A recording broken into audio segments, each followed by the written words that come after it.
शुक्लांबरधरं विष्णुं शशिवर्णं चतुर्भुजं प्रसन्नवदनं ध्यायेत् सर्वविघ्नोपशान्तये। गुरुब्रह्मा गुरुविष्णु गुरुदेवो महेश्वरा गुरु साक्षात् परब्रह्म तस्मै श्री गुरुवे नमः। अंदरिकी पूज्य गुरुవులకి నా పాదాభివందనములు, నా తోటి ఆత్మస్వరూపులకి అభివాదములు। ఇవాల్టి చర్చనీయాంశము యోగ వాసిష్టంలోని సప్తజ్ఞాన భూమికలు। ఇవి యోగ వాసిష్టంలో 118వ సర్గ నుండి తీసుకొనబడ్డవి। ఇది మన వశిష్ఠుల వారు శ్రీరాముల వారి మధ్య సంవాదము। ఇది యాజ్ఞవల్కుడు రుపుహు ముని మధ్య సంవాదం కూడా। ఇవి జ్ఞానభూమికలు వశిష్ఠుల వారు శ్రీరాముల వారిని అడ్రస్ చేసినప్పటికీ ఇవన్నీను శ్రీరాముడు ఒక అవతార పురుషుడు, ఆయన అతనికి అన్వయించవు, మనలాంటి వాళ్ళకి అన్వయించవు, మన గురించి అని చెప్పినట్టుగా భావిస్తున్నాను, నేను భావిస్తూ చెప్తున్నాను ఈ సప్తజ్ఞాన భూమికలని। ఇవి ఏంటంటే మనకి ఈ శుద్ధ సత్తా మాత్రమైన జ్ఞానమే స్వస్వరూప స్థితి। ఈ స్వస్వరూప స్థితి అందు ఎవరైతే చలించకుండా ఉంటారో, చలించకుండా ఉండి ఏ మోహము అది లేకుండా ఉండడం అన్నమాట। ఆ ఉండేటువంటి స్థితిని కూడాను ఒక దీని కింద అంటే అల్టిమేట్ దీని కింద కూడా అంటే దాన్ని వ్యవహరిస్తారు। దానికంటే ఇంకా వేరైన మోహం కానీ మరేమీ కానీ ఉండవు। మన మనస్సులో ఈ సంకల్ప పరంపరలు వస్తూ ఉంటాయి। అయితే ఒక సంకల్పానికి ఇంకో సంకల్పానికి మధ్య కొంత విరామం ఉంటుంది। ఆ విరామంలో మనసు ఖాళీగా ఆలోచనలు లేకుండా ఉంటుంది।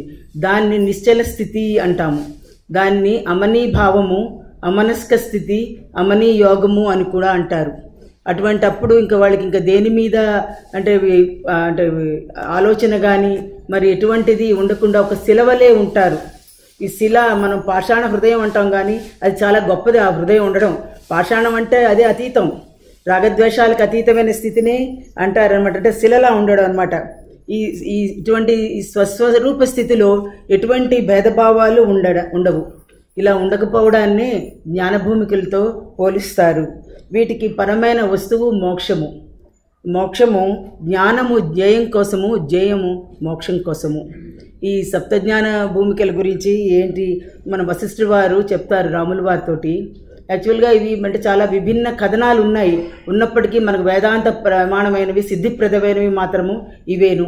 ఈయన చెప్తారు, ఓ పాపరహితుడమైన ఓ రామా, నువ్వు ఈ జ్ఞానభూమికలను తెలుసుకుంటే అజ్ఞానం అనే పంకంలో బురదలో పడవు అని అతను చెప్తారు।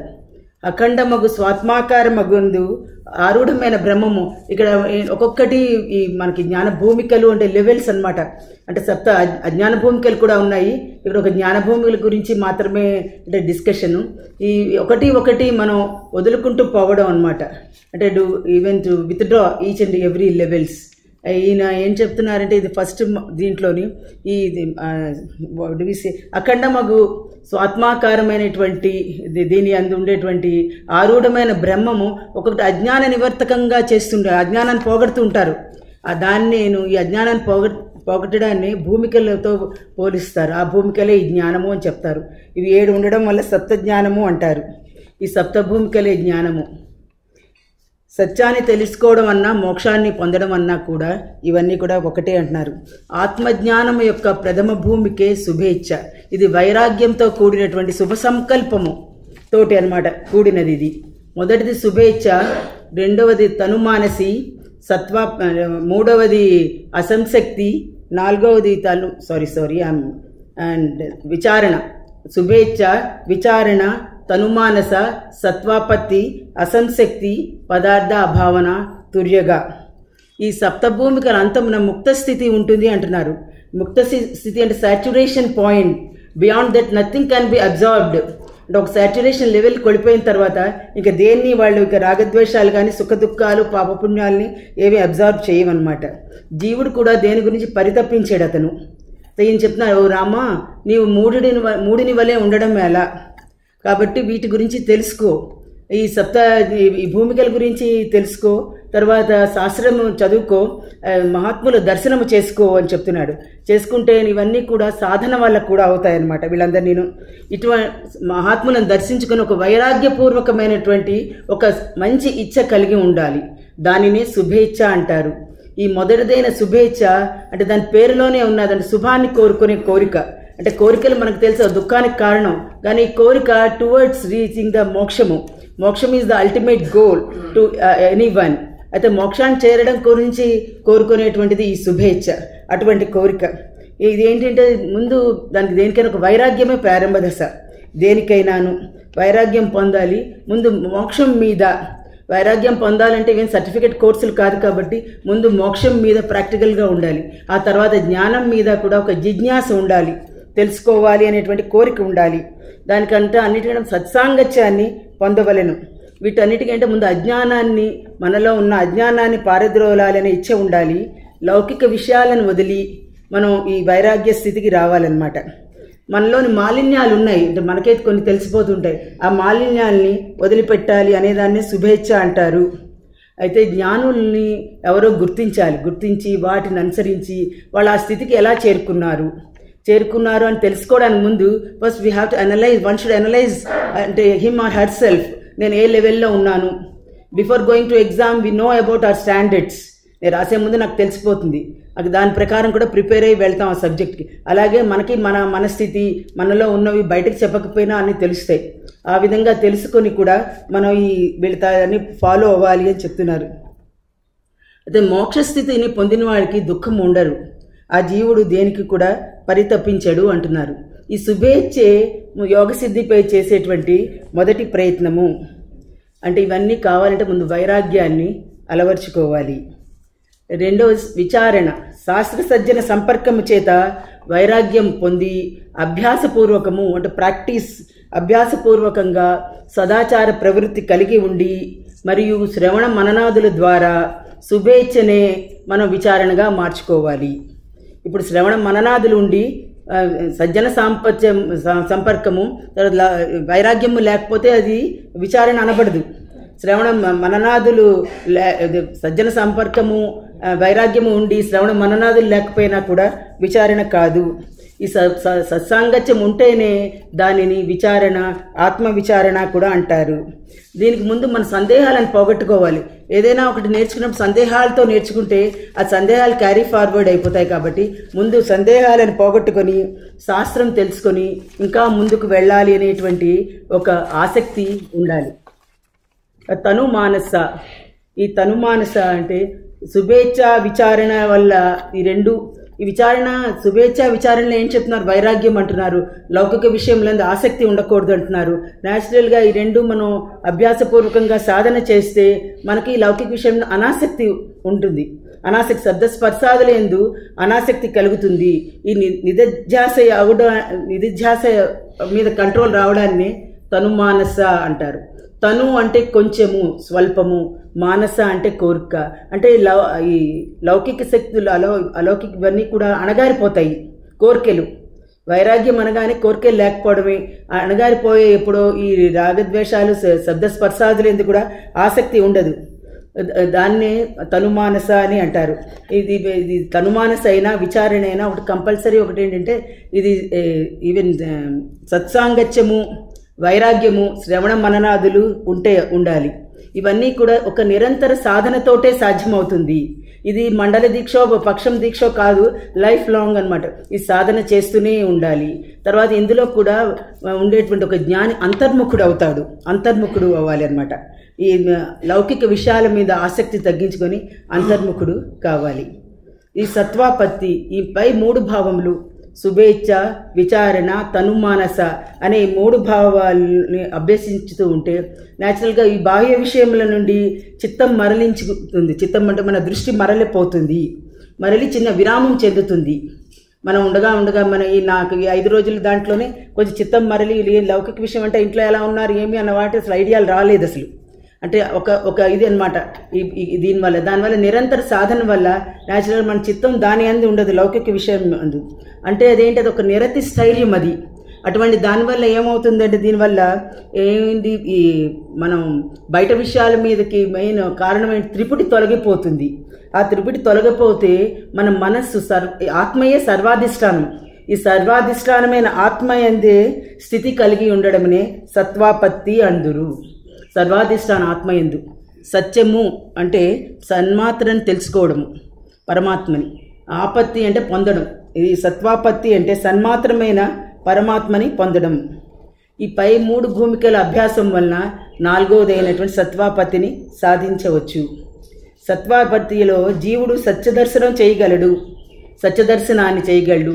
సచ్చీలంతో జ్ఞానాన్ని సంపాదించాలి. ఆ జ్ఞానం ఇప్పుడు సచ్చీలంతో కూడింది ఉండాలన్నమాట. ఇటువంటి స్థితిలో ఉన్నవానని బ్రహ్మవిత్ అంటారు. దీనికి మెయిన్ సమాధి కోసము కృషి చేయాలి. చేయకపోతే, సమాధి కోసం కృషి చేయకపోతే జ్ఞాన సాధన కొరవద్దు. జ్ఞాన సాధన సాధ్యం కాదు. ఇందులోని లౌకిక విషయాలని విసర్జించవలను. ఈ 3 శుభేచ్ఛ, విచారణ, తను మానసులను బాగా అభ్యాసం చేయడం వల్ల ఒక అంతరంగానికి ఒక ప్రశాంతత చేకూరుతుంది. దానివల్ల మనకి నిర్వికల్ప నిశ్చల స్థితి దొరుకుతుంది. అంతరంగంతో చిత్తశుద్ధితో కూడినది అవుతుంది. మనోవికారాలన్నీ విసర్జింపబడతాయి. ఎప్పుడైతే ఒక అంటే hollowness, whether I do not know whether it's correct word or not, ఒక లోపల ఒక ఖాళీగా హాయిగా ఎటువంటివి లేకుండా ఉంటుంది అనమాట, నిశ్చల స్థితి అనమాట. అయితే అటువంటప్పుడు సత్వగుణ సంపన్నమైనటువంటి సౌశీల్యము అలవడుతుంది. అప్పుడు మాత్రమే జీవుడు సత్యదర్శనము చేయగలుగుతాడు. ఈ సౌశీల్యం అలవడినప్పుడు మాత్రమే. ఎంత జ్ఞానం సంపాదించినా కూడాను ఈ సత్వాపత్తి లేకున్న అప్పుడు అది అతను ఏమిటంటే అవన్నీ కూడా వృధా అంటారు. సచ్చీలంతో కూడిన జ్ఞానము అంటే సత్తుతో ఉండే పరబ్రహ్మ తత్వం మాత్రమే అని చెప్తున్నారు. ఈ సత్వాపత్తి లెవెల్, ఈ భూమికలు అంటే ఈ పాత్రలు, రోల్స్, ఈ భూమికలు ఏంటంటే మన మోక్షం వైపు తీసుకెళ్ళడానికి ఇవన్నీ అంటే ప్లే ద ఇంపార్టెంట్ రోల్ అనమాట. ఇవన్నీ అసంశక్తి. ఈ పై 4 భూమికల యొక్క బాగా అభ్యసించడం వలన, ఇవన్నీ అభ్యసించడం వల్ల సమాధిలోనూ కాక సమాధి వెలుపల కూడాను ఎటువంటి సంఘం లేకుండా నిరంతరం బ్రహ్మభావంతో ఉండడమే.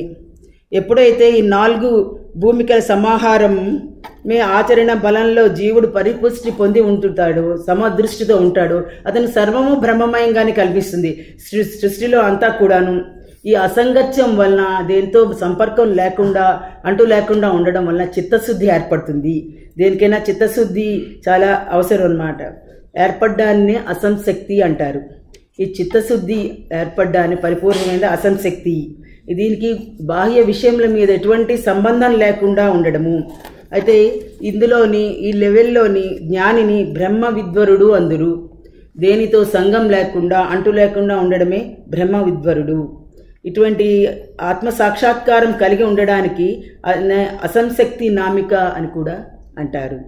పదార్థ ఆభావన, ఇందులోని అంటే పదార్థముల పట్ల, ఇందులో పేరులోనే ఉన్నది పదార్థముల పట్ల ఆభావం అంటే ఇది ఉండాలంటే వడివిసే ఇంట్రెస్ట్ ఉండకూడదు అన్న ఉద్దేశం. ఈ పై 5 భూమికలు బాగుగా అభ్యసించడం వలన ఉపరతి కలిగి ఒకటి విత్డ్రా చేయడం అనమాట. డైల్యూషన్ చేసుకుంటూ పోతే all the intensified our needs and wants and gradually we will reach to certain stage. అటువంటిప్పుడు సదా ఆత్మారాముడై బాహ్యాభ్యంతర పదార్థం లేవిను భావింపగా, ఇప్పుడు బాహ్య అభ్యంతర పదార్థం లేవి ఉండవు, కానీ దేహం అనేది ఉంటుంది. ఆ దేహయాత్ర కొరకు పరప్రయత్నం చేయక తప్పదు. ఓన్లీ పరప్రయత్నం అనమాట. దేహం నిలుపుకోవడం కోసమేను, దాని గురించి మాత్రమే భావించాలి. దీనిని పదార్థ ఆభావన అంటారు. అంటే శరీరం నిలబడడానికి, అంటే ఇవాళ మనం అంటే ఇంత లగ్జరీ లైఫ్ కావాలి, టూ మెనీ థింగ్స్ అవన్నీ అని కాకుండా, అవన్నీ లేకుండా ఎంత సింపుల్గా అనమాట. Whether we eat to live or live to eat అన్న దాంట్లోని అనమాట. మనం వి ఈట్ టు లివ్ అన్న పద్ధతిలో కానీ సాగితే ఆరోగ్యానికి మనకి మంచిది, మన తాలూకు మనోవైరాగ్యానికి కూడా చాలా పనికొస్తుంది. ఒకదాని మీద ఒకటి ప్రతి చిన్న విషయం మీద మోహం ఉంటూ వెళ్ళిపోతే మనం తినే విషయం దగ్గర నుంచి అది మెల్లిగా ఒకటి డైల్యూట్ చేస్తూ విత్డ్రా చేస్తూ రావాలి. దీని యందు ఈ పదార్థ భావనలో జ్ఞానికి రాగయుక్తమైన భావన ఉండదు ఎటువంటిదిను. ఇటువంటి దాంట్లోని లబ్ధ ప్రతిష్ఠుడైనటువంటి జ్ఞాని బ్రహ్మ విద్వరీయుడు అనబడును. కానీ ఇవన్నీ బాగా సాధన చెయ్యాలి. ఈ విషయాలు బాగా 5 భావాలు గట్టిపడితేనే దీన్ని పదార్థ భావన అంటారు. ఈ బాహ్య వాసన నిర్ముక్త నిశ్చల స్థితిని కలగడాన్ని పదార్థ భావన అందరు. దీనివల్ల అంతరంగంలో దైవ సంస్కారములు, దైవభావనలే కలుగుతాయి. ఇంకే ఆలోచనలు ఉండవు. ఆఖరిది తుర్యగా అన్నమాట, తురీయం అని కూడా అనొచ్చు. పై 6 భూమికల్ని చిరకాలం అభ్యసించడం వలన భేదభావం అంతయు సమసిపోతుందన్నమాట. అని కేవలము స్వరూప స్థితిని మాత్రమే పడి ఉంటారు. దీన్నే తుర్యగా అంటారు. యాక్చువల్గా ఈ ఆరో భూమికి అయిన పదార్థ భావనకి తుర్యగా అనే భూమికి ఎక్కువగా ఏమీ అంటే మనం తేడాన్ని గుర్తించలేము. ఇటువంటి వాళ్ళు ఈ తుర్యగా స్థితికి చేరిన వాళ్ళు త్రివిధ అవస్థలు అవి జాగ్రత్త, సుషుప్తి, స్వప్నావస్థల నుండి వాళ్ళు విముక్తులై వాళ్ళు ఏంటంటే కేవలము ఒక భావంలో ఉంటారు. దాన్నే తురియ స్థితి అందురు. తురియ స్థితి, దీని అందు నిలకడ చెంది ఉండేటువంటి జ్ఞానిని బ్రహ్మ విద్వరిష్ఠుడు అందరు. ఇది సూపర్లేటివ్ అనమాట, అందరికంటే last ultimate stage of a జ్ఞాని అనమాట, బ్రహ్మ విద్వరిష్ఠుడు. దీన్ని జీవన్ముక్త స్థితి అని కూడా అంటారు. జ్ఞానికి పరమైనటువంటి మోక్షాన్ని కూడా ఇతను తురియ స్థితిలో పొందుతాడు. అయితే ఇటువంటి దాంట్లో ప్రారబ్ధ కర్మతోటి ఈ జ్ఞానికి ఏమీ సంబంధం ఉండదు అనమాట. ఆయన ఏమి ఆ అకౌంట్లు ఏవి అవేం ముందు ఉండదు. ఈ తురియ స్థితికి చేరేడు అంటే అతను అన్నిటికీ అతీతమైన వాడు అని చెప్పవచ్చు. ఇందులో కూడా అదే చెప్తున్నారు, 6 మరియు 7వ స్థితిలకి ఎక్కువ తేడా లేదు. 6వ స్థితిలో పదార్థ భావనలో దేహాన్ని నిలుపుకోవడానికి మాత్రమే అతను గురించి కొంచెం చేస్తాడు. 7వ స్థితిలో అతను స్పృహలో కానీ స్పృహ లేకుండా కానీ చేస్తాడు. అతను ఏం చేస్తున్నాడు అవన్నీ అతనికి స్పృహ ఉండదు, ఎందుకంటే అతని మనస్సు అంతా అతనికి అలౌకిక దాంట్లోకి చేరిపోతుంది. కాబట్టి 7వ స్థితిలో స్పృహలో ఏదీ చెయ్యరు. ఇది దాటితే దేహాంతర స్థితి అంటే విదేహముక్తి, విదేహ కైవల్యము, దేహన్ముక్తుడవుతాడు. అంటే బ్రహ్మాకారంగా అతడు మిగిలిపోతాడు అని చెప్తున్నారు. సాధకుడు అంటే కంప్లీట్ సంపూర్ణ చిత్తశుద్ధితో కూడిన ఆత్మస్థితిని చేరడమే తుర్యగా స్థితి. అటువంటి జ్ఞానులే బ్రహ్మానందాన్ని అనుభవిస్తారు. ఇంకా రజస్సు తమో గుణాలు ఏమీ ఉండవు. రజస్ తమో గుణం లేకపోతే సత్వగుణ సంపన్నుడు అవుతాడు అతను. ఈ 2 గుణాలు రాగద్వేషాలు ఏమి లేకుండా ఉండడం వారే బ్రహ్మజ్ఞానాన్ని పొందగలరు. అయితే ఇది ఏం చెప్తున్నారంటే అయితే శీతాకాలంలో రాగానే ఎలా అయితే సెలయేళ్ళు ఎండాకాలంలో గలగలా పారేవి శీతాకాలం రాగానే చాలా మందస్థాయిలోని నిశ్చలంగా ప్రవహిస్తాయో, తర్వాత రాత్రి మంచంతా ఇవే కిరణాల సూర్యుడు రాగానే పటాపంచలైపోతుందో, ఈ సాధన సంపూర్ణతను సాధించిన జీవి ఆత్మాభూతిని ఆ విధంగా పొందుతాడు. ఈయన వశిష్ఠుల వారు ఏం చెప్తున్నారు, ఓ రామా, ఈ తురియ స్థితి జీవన్ముక్తులకే సిద్ధిస్తుంది. విదేహముక్తికి సంబంధించిన తురియ స్థితి అన్నమాట. ఈ తురియ స్థితి దీనికి పరమై ఒప్పుతుంది అని చెప్తున్నారు. ఇది ఇంకా చెప్పారు, ఇదేంటి, ఇది ఎవరెవరికైతే అప్లై అవుతుందో, ఎటువంటి వాళ్ళకి. ఈ ఓ రామ, ఏ మహాత్ములు 7వ భూమికను పొందుదురో వాళ్ళు ఆత్మారాములగుదురు. అటువంటి వాళ్ళు బ్రహ్మరూపమనే మహత్ పదవిని పొందుతారు. ఆ పదవిని పొందుతారు వాళ్ళు.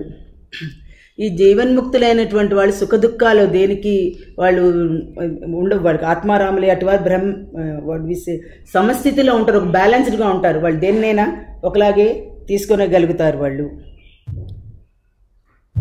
ఓకే ఆపిద్దాం సార్. Sure sir. సార్ అయితే అంటే before and I leave I want to say and my particular thanks. And particularly today, I think that it's my only dress rehearsal on an ample stage. So that too before such Puja Gurus. It's actually really is daring for me to talk before them. Whereas I think that I am blessed, very much blessed. Though I am somewhat emotional, but I like is and particular my thanks to our dear and Sri Dr. Sharma sir, and for allowing us all this stage. I feel that when even our Puja Gurus, their feet touched it, whereas I am also eligible and I even avail. It's a privilege for me, for which I am always thankful, and I have no words in any language for this. Salute sir. Thank you. Thank you so much.